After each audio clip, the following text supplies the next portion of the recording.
ಆತ್ಮೀಯ H16 news ಅರಸಿ ಸೀತಾರಾಮಗೆ ಸ್ವಾಗತ. ನಾನು ನಿಮ್ಮ MI ಮಲ್ಲಪ್ಪ ಜೋತ್ ಅವರು. ವಿಶೇಷವಾಗಿ ಗುಜರಾತ್ನಲ್ಲಿ ನಡೆದಿರುವಂಥ ಕಾಂಗ್ರೆಸ್ನ ಅಧಿವೇಶನ, AICC ಅಧಿವೇಶನ ನಿಶ್ಚಿತವಾಗಿಯೂ ಮುಂಬರುವ ದಿನಗಳಲ್ಲಿ ಕಾಂಗ್ರೆಸ್ ಏನು ಬೆಳೆದು ಏನು ಮಾಡಲಿಕ್ಕೆ ಸಾಧ್ಯ ಅನ್ನುವಂಥ ವಿಷಯಗಳನ್ನು ಚರ್ಚೆ ಮಾಡುವಂಥ ಒಂದು ದೊಡ್ಡ ಮಟ್ಟದ ಒಂದು ಏನಪ್ಪ ಅಂದರೆ ಕೂಟ ಆಗಿದೆ.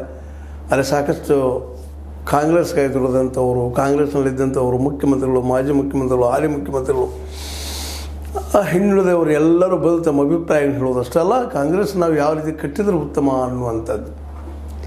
ಅದರಲ್ಲೂ ಇತ್ತೀಚೆಗೆ ಕಾಂಗ್ರೆಸ್ನ ಸೇರಿಕೊಂಡಂತಹ ಕನಯ್ ಕುಮಾರ್ ಹೆಸರು ಯಾರು ಕೇಳಿಲ್ಲ. ಅವ್ರ ಪದರಾಗಿ ಹೊಸ ರಕ್ತ, ಹೊಸ ಚಿಂತನೆ, ಒಂದು ಕಮ್ಯುನಿಸಮ್ ನೆಲೆಗಟ್ಟಿನಲ್ಲಿ ಮೇಲೆ ಬಂದಂಥ ಈ ಕನಯ್ ಕುಮಾರ್ ಇವತ್ತು ಕಾಂಗ್ರೆಸ್ನ ಕೆಲವು ಪ್ರಮುಖ ಲೀಡರ್ಗಳು ಒಬ್ಬರಾಗಿ ಬೆಳೀತಾ ಇದ್ದಾರೆ ಅಷ್ಟೇ ಅಲ್ಲ, ಕಾಂಗ್ರೆಸ್ಗೆ ಹೊಸ ಜೀವನ ಕೊಡ್ತಾ ಇದ್ದಾರೆ. ಎಷ್ಟೋ ಹಳೆಯ ಜನ ಕಳಿಸ್ಕೊಂಡು ಹೋಗ್ತಾ ಇರ್ತಾರೆ, ವಯಸ್ಸಾದಂಗೆ ಹೋಗ್ತಾರೆ, ಕೆಲವೊಮ್ಮೆ ಆಸೆಗೆ ಬಿದ್ದು ಹೋಗ್ತಾರೆ, ಮತ್ತೇನು ಅಧಿಕಾರ ಆಸೆಗೆ ಬಿಟ್ಟು ಹೋಗ್ತಾರೆ. ಇವತ್ತೊಂದು ರೀತಿಯಿಂದ ಕಾಂಗ್ರೆಸ್ ನಿಜವಾಗಿಯೂ ಝಳ ಅಂತೇಳಿ ಸ್ನಾನ ಮಾಡಿದಂಗೆ ಸ್ವಚ್ಛ ಆಗಲಿಕ್ಕತ್ತದ ರೀ.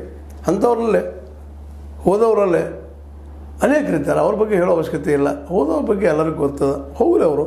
ಯಾಕಂದರೆ ಇಲ್ಲಿವರೆಗೆ ವಿಶೇಷವಾಗಿದ್ದಂಥವ್ರು ಏನಂದ್ರಪ್ಪ ಅಂತಂದ್ರೆ ಪ್ಯಾರಾಸೈಟ್ಸ್ ಅಂದ್ರೆ ಇಂದಿರಾ ಗಾಂಧೀಜಿಯವ್ರ ಹೆಸರ ಮೇಲೆ, ಅಥವಾ ರಾಜೀವ್ ಗಾಂಧಿಯವ್ರ ಹೆಸರ ಮೇಲೆ, ಅಥವಾ ನೆಹರು ಗಾಂಧಿಯವ್ರ ಹೆಸರ ಮೇಲೆ ಇಲ್ಲಿ ಇದ್ದುಕೊಂಡು ಇಡೀ ಕಾಂಗ್ರೆಸ್ಸನ್ನು ಹೆಚ್ಚು ಕಡಿಮೆ ಅದಕ್ಕೆ ಗೊರಲೆ ಹತ್ತುವಂಗೆ ಮಾಡಿದವರು ಈ ಜನನ.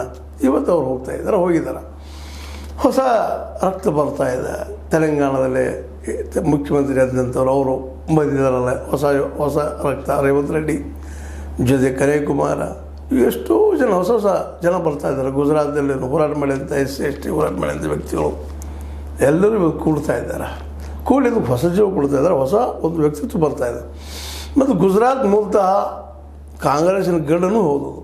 ಯಾಕಂದರೆ ವಲ್ಲಭಾಯ್ ಪಟೇಲ್ ಮತ್ತು ಜೊತೆಗೆ ಗಾಂಧಿ ಇವರಿಬ್ಬರು ಬದಿಯ, ಉತ್ತರ ಪ್ರದೇಶದ ನೆಹರು ಇವರೆಲ್ಲರೂ ಅವತ್ತು ಕೂಡಿದ್ರಿಂದಾಗಿ ನಮಗೆ ಸ್ವತಂತ್ರ ಸಿಕ್ಕಿದ್ದು ನಮಗೇನು ಗೊತ್ತಿಲ್ಲದ ವಿಷಯ ಏನಲ್ಲ. ಆದರೆ ಸ್ವತಂತ್ರ ಸಿಕ್ಕಂಥ ಕೊಡಿಸಂಥ ಜನರ ಬಗ್ಗೆ ಇವತ್ತು ಇರಲಿ, ಅವರು ಯಾವುದೂ ಇರಲಿ, BJPಯಲ್ಲಿ, RSS ಅಲ್ಲಿ ಅವ್ರ ಹಿಂದೆ ಏನಪ್ಪ ಅಂತಂದ್ರೆ ಈ ಹೋರಾಟದಲ್ಲಿ ಇಲ್ಲದೆ ಹೋಗಿರ್ಬೋದು. ಆದರೆ ಇವತ್ತು ನಮ್ಮವರಾಗಿದ್ದಾರೆ. ಅವರು ಇವತ್ತು ಅವರು ಸ್ವತಃ ನಾಯಕರು ಹೇಳ್ಕೊಳ್ಳೋಂಥ ಇಲ್ಲ ಸ್ಥಿತಿಯೊಳಗೆ ನಮ್ಮಲ್ಲಿಯೇ ಅಂದ್ರೆ ಕಾಂಗ್ರೆಸ್ನಲ್ಲಿಯೇ ವಲ್ಲಭಭಾಯಿ ಅವರನ್ನು, ಕಾಂಗ್ರೆಸ್ನ ಜೊತೆಗೆ ಸಂಬಂಧಿಸಿದ ನೇತಾಜಿ ಅವರನ್ನು, ಅವ್ರಿಗೆ ಆದಂಥ ಅನ್ಯಾಯಗಳನ್ನು ಮುಂದೆ ಮಾಡಿಕೊಂಡು ಹೋರಾಟ ಮಾಡ್ತಾ ಇದ್ದಾರೆ. ಆದರೆ ಇದರ ಅರ್ಥ ಏನಪ್ಪ ಅಂತಂದ್ರೆ ಅವ್ರಿಗೆ ಇವತ್ತಿಗೂ ಸಹಿತ ಒಬ್ಬ ದೊಡ್ಡ ಸ್ವತಂತ್ರ ಹೋರಾಟಗಾರ ನಾಯಕ ಸಿಗ್ತಾಯಿಲ್ಲ. ವೀರ್ ಸಾವರ್ಕರ್ ಬಗ್ಗೆ ಅವ್ರು ಏನೋ ಮಾಡ್ತಾ ಇರ್ತಾರೆ, ಏನೋ ಪ್ರಯತ್ನ ಮಾಡ್ತಾರೆ, ಅದ್ರ ಕೊನೆಗೆ ಬಂದು ಅದು ಫೇಲ್ಯೂರ್ ಆಗ್ತಾ ಇರೋದನ್ನು ನಾವು ನೋಡ್ತಾ ಇದ್ದೀವಿ. ಹೀಗಾಗಿ ಇವತ್ತು ಕಾಂಗ್ರೆಸ್ ಹೌದು ಹಲವು ತಪ್ಪುಗಳಿಂದ ಏನೇನೋ ಆಗಿ ಒಟ್ಟು ಈ ದೇಶ ಕಟ್ಟುವಲ್ಲಿ ಪ್ರಯತ್ನ ಮಾಡಿದ್ದೇನು ಸುಳ್ಳಲ್ಲ, ಈ ದೇಶಕ್ಕೊಂದು ರೂಪ ಕೊಟ್ಟಿದ್ದೇನು ಸುಳ್ಳಲ್ಲ. ಎಲ್ಲಕ್ಕಿಂತಲೂ ಪ್ರಮುಖವಾಗಿ ಕಾಂಗ್ರೆಸ್ ಈ ದೇಶಕ್ಕೆ ಪ್ರಜಾಪ್ರಭುತ್ವವನ್ನು ಉಳಿಸಿಕೊಟ್ಟಿದ್ದು ದೊಡ್ಡ ಸಾಹಸ ಅಂತ. ನೀವು ನಮ್ಮ ನೆರೆಯ ರಾಷ್ಟ್ರಗಳನ್ನೆಲ್ಲ ಸುತ್ತಮುತ್ತ ನೋಡಿರಿ, ಏಷ್ಯಾ ಖಂಡದ್ದು ನೋಡಿರಿ, ಅಥವಾ ನೆರೆಯ ಈ ಸೌತ್ ಈಸ್ಟ್ ಏಷ್ಯಾದ ನೋಡಿರಿ, ಎಲ್ಲಿ ನೋಡಿದ್ರಿ ನೋಡಿರಿ. ವಿಶೇಷವಾಗಿ ಹೆಚ್ಚಿಗೆ ಜಪಾನ್ ಅಂತ ಒಂದು ದೇಶನ ಬಿಟ್ಟರೆ ಇಲ್ಲೆಲ್ಲ ಹೆಚ್ಚು ಡಿಕ್ಟೇಟರ್ಗಳನ್ನು ಕಾಣ್ತಾ ಇದ್ದಾರೆ. ನಿಮಗೆ ಧರ್ಮದ ಮೂಲದಿಂದ ಆಳುವಂಥವ್ರಲ್ಲಿ ಪಾಕಿಸ್ತಾನ ತೊಗೊಳ್ರಿ, ಈ ಬದಿ ಇಲ್ಲಿ ಬಾಂಗ್ಲಾ ತೊಗೊಳ್ರಿ. ಇತ್ತೀಚೆಗೆ ಇಂಥ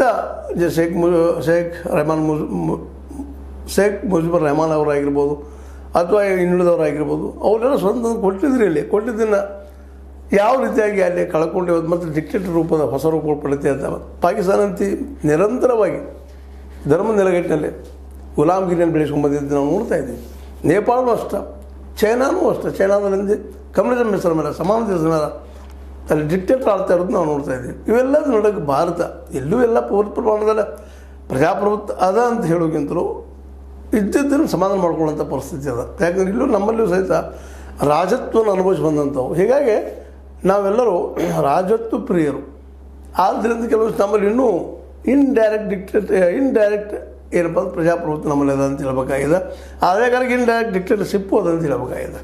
ಯಾಕಂದ್ರೆ ವ್ಯಕ್ತಿ ಪೂಜೆ ನಮ್ಮಲ್ಲಿ ಏನು ಕಡಿಮೆ ಆಗಲಿಲ್ಲ.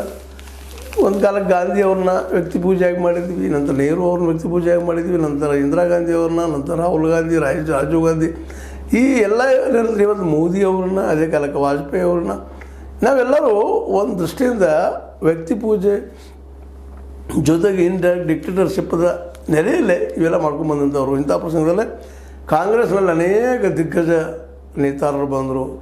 ಪ್ರಜಾಪ್ರಭುತ್ವದ ಬಗ್ಗೆ, ಅದರಲ್ಲೂ ಗಾಂಧೀಜಿಯವರ ಪ್ರಜಾಪ್ರಭುತ್ವ ಅಂತ ವಿಶ್ವದಲ್ಲಿನ ಅತ್ಯಂತ ಶ್ರೇಷ್ಠ ಅನ್ನುವಂಥದ್ದು.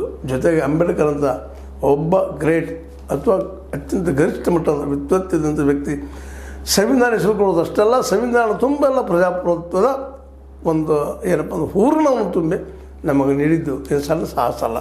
ಇಂಥ ಒಂದು ಪರಿಸ್ಥಿತಿಯನ್ನು ಮುಂದುವರಿಸ್ಕೊಂಡು ಹೋಗುವ ಸಲುವಾಗಿ, ಜೊತೆಗೆ ಕಾಂಗ್ರೆಸ್ ತನ್ನ ಅಸ್ತಿತ್ವವನ್ನು ಮರಳಿ ಪಡೆಯುವ ಸಲುವಾಗಿ ಇವತ್ತು ನೋಡ್ರಿ ಪಟೇಲ್ ಅವ್ರನ್ನ, ನೇತಾಜಿ ಅವ್ರನ್ನ, ಇನ್ನೊಬ್ಬರನ್ನ ಎಲ್ಲ ತೊಗೊಂಡು BJP ಅವ್ರು ನಮ್ಮವ್ರು ಏನೋ ಅನ್ನೋಷ್ಟು ಮಟ್ಟಿಗೆ ಪ್ರಚಾರ ಮಾಡಿ ಕೊನೆಗೆ ಈ ಕಾಂಗ್ರೆಸ್ಸಿನ ತನ್ನ ದುರಾಡಳಿತ, ತನ್ನ ಲಂಚಕೋರತನ, ತನ್ನ ಭ್ರಷ್ಟಾಚಾರದಿಂದ ಬಿದ್ದು ಹೋಗಿದ್ದು ಈಗ ನಿಮ್ಮ ಮುಂದೆ, ನಮ್ಮ ಮುಂದೆ, ಕಣ್ಮುಂದಿದೆ. ಹೀಗಾಗಿ ಇವತ್ತಿನ ಈ ಕಾಂಗ್ರೆಸ್ ದುಸ್ಥಿತಿಗೆ ಕಾರಣರಾನು ಸುತ್ತ ಕಾಂಗ್ರೆಸ್ನ ಅಂತ ಹೇಳ್ಬೇಕಾಗ್ತದೆ. ನಿಜವಾಗಿಯೂ ಗಾಂಧೀಜಿ ಅವರ ನೆಲೆಗಟ್ಟಿನಲ್ಲೇ ಇಡೀ ದೇಶದ ಅರ್ಥವ್ಯವಸ್ಥೆಯನ್ನು ಕಟ್ಕೊಂಡು ಅವರ ಮತ್ತು ಅಂಬೇಡ್ಕರ್ ಅವರ ಒಂದು ಮಾರ್ಗದರ್ಶನ ಇಟ್ಟುಕೊಂಡನ ಇಡೀ ಒಂದು ಕಾಂಗ್ರೆಸ್ ಆವತ್ತಿಂದ ಇವತ್ತಿನವರೆಗೆ ಕೇವಲ ಯೋಗ್ಯರಿಗೆ ಮಾತ್ರ ಸ್ಥಾನ ಕೊಡ್ತಾ, ಯೋಗ್ಯರಿಗೆ ಅನುಕೂಲ ಮಾಡಿಕೊಡುವಂಥ ಪರಿಸ್ಥಿತಿ ಮಾಡಿದರೆ, ಬೇರೆ ಬೇರೆ ನಾಯಕ ಬಿಟ್ಟು ಹೋಗುವ ಸಂದರ್ಭದಲ್ಲಿ ಅವ್ರು ಹಿಡಿದಿಟ್ಟುಕೊಂಡು ಅವ್ರಿಗೆ ಅವಕಾಶವನ್ನು ಕೊಟ್ಟು ಈ ದೇಶವನ್ನು ಕಟ್ಟುವಲ್ಲೇ ಅವ್ರನ್ನ ತೆಗೆದು ಅವ್ರ ಸಹಾಯ ಸಹಕಾರ ತೆಗೆದುಕೊಂಡಿದ್ದಾರೆ. ಇವತ್ತು ಈ ದೇಶದ ಪರಿಸ್ಥಿತಿ ಈ ರೀತಿ ಇರ್ತಾನೇ ಇರಲಿಲ್ಲ. ಗಾಂಧಿಯವರ ಮೊದಲನೇ ಗುರಿನಪ್ಪ ಅಂತಂದ್ರೆ ಗ್ರಾಮ ರಾಜ್ಯ. ನಾವು ರಾಮರಾಜ್ಯ ಅಂತೀವಿ, ರಾಮರಾಜ್ಯಕ್ಕಿಂತಲೂ ಗ್ರೇಟ್ ಇದು ಗ್ರಾಮ ರಾಜ್ಯ. ಯಾಕಂದರೆ ಎಲ್ಲಿವರೆಗೆ ಗ್ರಾಮ ತನಕ ಬಂತ ನಿಲ್ಲುವುದಿಲ್ಲೋ ಅಲ್ಲಿವರೆಗೆ ಈ ದೇಶ ಉದ್ಧಾರ ಇಲ್ಲ ಅಂತ ಹೇಳ್ತಾ ಇದ್ರು. ಇವತ್ತಿನ ಸತ್ಯನೂ ಆಗ್ತಾಯಿದೆ. ಅಂಥ ಮಹಾನ್ ವ್ಯಕ್ತಿಯ ಸಿದ್ಧಾಂತದ ಮೇಲೆ ಡೈರೆಕ್ಟ್ ಪ್ರಿನ್ಸಿಪಲ್ಸ್ ಬರ್ತಾಯಿದ್ರೊಳಗೆ, ನಿಮಗೆ ಗೊತ್ತಿದೆ ಸಂವಿಧಾನದಲ್ಲಿ. ಅವುಗಳನ್ನು ನಾವು ನಿಶ್ಚಿತವಾಗಿಯೂ ಅವತ್ತು ನಾವು ಕರ್ತವ್ಯ ಹಕ್ಕು ಮತ್ತು ಕರ್ತವ್ಯ ಇಟ್ಕೊಂಡಿದ್ವಿ ಅಂದರೆ ಇವತ್ತು ಸಾಕಷ್ಟು ಪ್ರಗತಿ ಆಗ್ತಾಯಿತ್ತು. ನಮ್ಮದು ದುರಂತ ಆಗಲಿಲ್ಲ.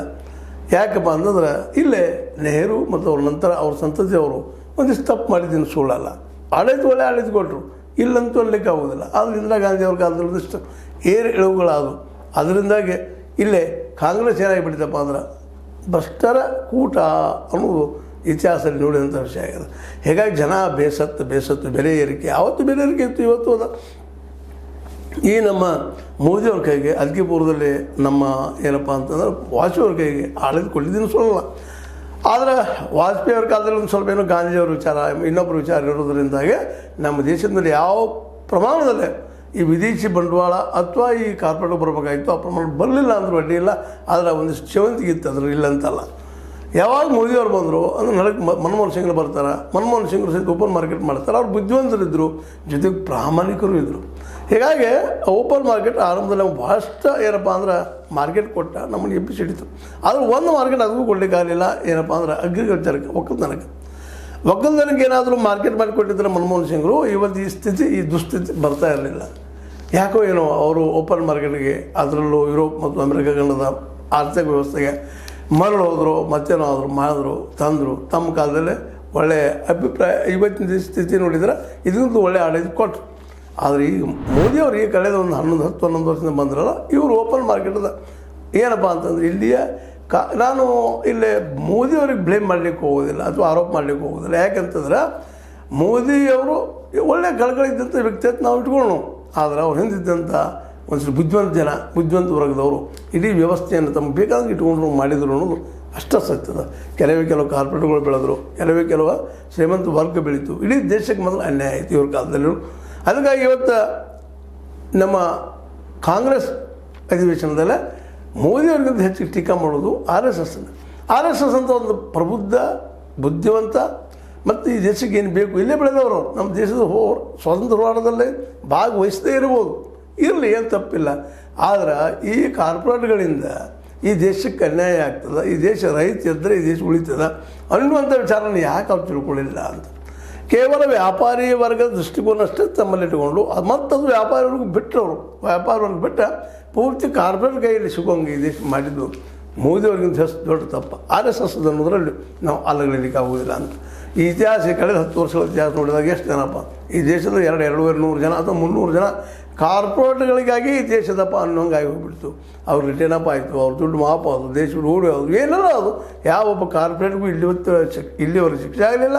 ಜೊತೆಗೆ ಪಾರ್ಟಿ ಫಂಡನ್ನು ಸಹಿತ ಅದು ಹಿಂದಿದ್ದು, ಆ ಬ್ರೈನ್ ಇದ್ದಿದ್ದು ಇಲ್ಲ ಆರ್ ಎಸ್ ಎಸ್ನ ಅದು ಸಹಿತ ಜನಸಾಮಾನ್ಯರಿಗೆ ಸಾರ್ವಜನಿಕರಿಗೆ ಹೇಳೋ ಅವಶ್ಯಕತೆ ಇಲ್ಲ ಅನ್ನೋಷ್ಟು ಮಟ್ಟಿಗೆ ಉದ್ದಟತನ ತೋರಿಸಿಕೊಂಡು ಆರ್ಥಿಕವಾಗಿ ದೇಶವನ್ನು ಅಭದ್ರ ಮಾಡಿಕೊಳ್ಳಲ್ಲ. ಈಗಂತೆ ಮತ್ತು ಮರಳಿ ಈಗ ವಿದೇಶಿ ಕಾರ್ಪೊರೇಟ್ಗಳು ಬರುವಂಥದ್ದು, ಅದರಲ್ಲೂ ಟ್ರಂಪ್ನಂಥವ್ರು ಎದುರು ನಿಲ್ಲಲಾರ ಸ್ಥಿತಿ ತಂದು ನಿಲ್ಲಿಸಿದ್ದು ಮೋದಿಯವರು ಎಷ್ಟು ತಪ್ಪುಗಾರರೋ ಅಷ್ಟೇ ತಪ್ಪುಗಾರರು RSS ಅವರು ಅಂತೇಳಿ ನಮ್ಮ ಕಾಂಗ್ರೆಸ್ಸಿಗರು ಇವತ್ತು ಟೀಕಾ ಮಾಡ್ತಾಯಿದ್ದಾರೆ.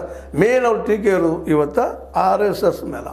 ಯಾಕಂದ್ರೆ ವ್ಯಕ್ತಿಯೊಬ್ಬ ಬರ್ತಾರೆ ಹೋಗ್ತಾರೆ, ಆದರೆ ಸಂಸ್ಥೆ ಸಂಘಟನೆ ಅದು ಹಿಂದಿದಂಥ ಒಂದು ಮಿದುಳು ಇಲ್ಲಿ ಕಾರ್ಯ ಮಾಡ್ತಾ ಇರ್ತದೆ. ಹೀಗಾಗಿ ಇವರು ಏನು ಹೋರಾಟ ಇದ್ರು ಇವತ್ತು RSS ಎದುರು ಹೋರಾಟ ಅದ. RSSನ್ನು ಸಾಕಷ್ಟು ಈ ಸಲ ಟೀಕೆ ಮಾಡೋ ಜೊತೆಗೆ ಹೊಸ ಅರ್ಥನೀತಿಯನ್ನು ತರುವ ದಿಶೆಯಲ್ಲೂ ಸಹಿತ ಈ AICC ಅಧಿವೇಶನ ಚರ್ಚೆ ಮಾಡ್ತಾ ಇದ್ದಾರೆ. ಮೊದಲನೇದಾಗಿ ಗುಜರಾತಿನ ಮರಳಿ ತೆಗೆದುಕೊಳ್ಳುವ ಸಲುವಾಗಿ ಪ್ರಯತ್ನ ಮಾಡುವಂಥದ್ದು, ನಂತರದಲ್ಲೇ ಇಡೀ ದೇಶದ ಅರ್ಥವ್ಯವಸ್ಥೆಗೆ ಏನಾದರೂ ಕೊಡಲಿಕ್ಕೆ ಸಾಧ್ಯದನ ಅನ್ನೋ ನೆಲೆಯಲ್ಲೇ ಈ ಒಂದು ಅಧಿವೇಶನ ನಡೀತಾ ಇದೆ. ಇವತ್ತು ಏನು ಡಿಸಿಷನ್ ಆಗ್ತಾವ ಅನ್ನೋದು ನೋಡೋಣ. ಸಾಯಂಕಾಲವರೆಗೆ ಬರ್ತದವರೆಗೆ ಪ್ರೆಸ್ ಕಾನ್ಫರೆನ್ಸ್ ಆಗ್ತಾವ. ಇದನ್ನು ನೋಡ್ಕೊಂಡು ಮತ್ತೆ ಮುಂದಿನ ಎಪಿಸೋಡದಲ್ಲೇ ಕಾಂಗ್ರೆಸ್ ಈ RSSಗೆ ಪ್ರತಿಸ್ಪರ್ಧೆ ಆಗ್ಬೋದಾ, ಇನ್ನು ಮುಂದಿನ ಚುನಾವಣೆಗಳು ಕಾಂಗ್ರೆಸ್ ವರ್ಸಸ್ RSS, ಇದನ್ನೆಲ್ಲ ಮುಂದಿನ ಎಪಿಸೋಡ್ ನೋಡ್ತಾ ಈಗ ಈ ಅಧಿವೇಶನದಲ್ಲಿ ಬಂದಂಥ ಸ್ಪಷ್ಟ ಒಂದು ವಿಚಾರ ಧೋರಣೆ ಕಾಂಗ್ರೆಸ್ನಿಂದ ಮೋದಿಯವ್ರಿಗಿಂತಲೂ RSSನ್ನು ಟಾರ್ಗೆಟ್ ಮಾಡ್ತಾ ಇದ್ದಾರೆ. RSS ದೋಷಗಳನ್ನು ಹೇಳ್ತಾ ಇದ್ದಾರೆ. ಮತ್ತು ಅದೇ ಕಾಲಕ್ಕೆ RSS ಹಿಂದುತ್ವದ ಬಗ್ಗೆಯೂ ಸಹಿತ ಸಾಕಷ್ಟು ಟೀಕೆ ಟಿಪ್ಪಣಿ ಅದರ ವಿರೋಧ ಹೋರಾಟ ಮಾಡುವಂಥ ಒಂದು ಗುಂಪು ತಯಾರಾಗ್ತಾ ಇದೆ ಕಾಂಗ್ರೆಸ್ ಚರ್ಚೆನಲ್ಲಿ ಅಂತ ಹೇಳ್ತಾ Congress versus RSS not the Modi ಅಂಥೇಳಿ ವಾತಾವರಣ ಕ್ರಿಯೇಟ್ ಮಾಡ್ತಾ ಇದ್ದಾರೆ. ಇದ್ರ ಪರಿಣಾಮ ಏನಾಗ್ಬೋದು ನೋಡೋಣ ಮುಂದಿನ ದಿನದಲ್ಲಿ. ಯಾಕಂದರೆ ಕಾಂಗ್ರೆಸ್ಸಿಗೆ RSS ಅಂತ ಸಂಘಟನೆ ಇಲ್ಲ ಅನ್ನೋದು ಇಲ್ಲಿ ಗಮನಾರ್ಹ. ಹೀಗಾಗಿ ಏನಿದ್ರು ಕಾಂಗ್ರೆಸ್ ವರ್ಸಸ್ RSS ಅಂಥೇಳಿ ಇವತ್ತು ನಾವು ನೋಡಿ ನಾಳೆ ಮತ್ತೆ ಬದಲಾವಣೆ ಆಗ್ತದೆ ಅಂತ ಹೇಳ್ತಾ ಇದು ನಿಮ್ಗೆ ಲೈಕ್ ಆಗಿರ್ಬೋದು. ಲೈಕ್ ಮಾಡಿ ಶೇರ್ ಮಾಡಿರಿ, ಕಾಮೆಂಟ್ ಮಾಡಿರಿ, ಜೊತೆಗೆ ಸಬ್ಸ್ಕ್ರೈಬ್ ನಿಲ್ಲಿಸಕ್ಕೆ ಹೋಗ್ಬೇಡ್ರಿ. S16 ನ್ಯೂಸ್ ಅರ್ಥಾತ್ ಹೇ ಸೀತಾರಾಮ್ ಇದು ಸತ್ಯದ ಕೈಗಳಲ್ಲಿ ವಂದನೆಗಳು.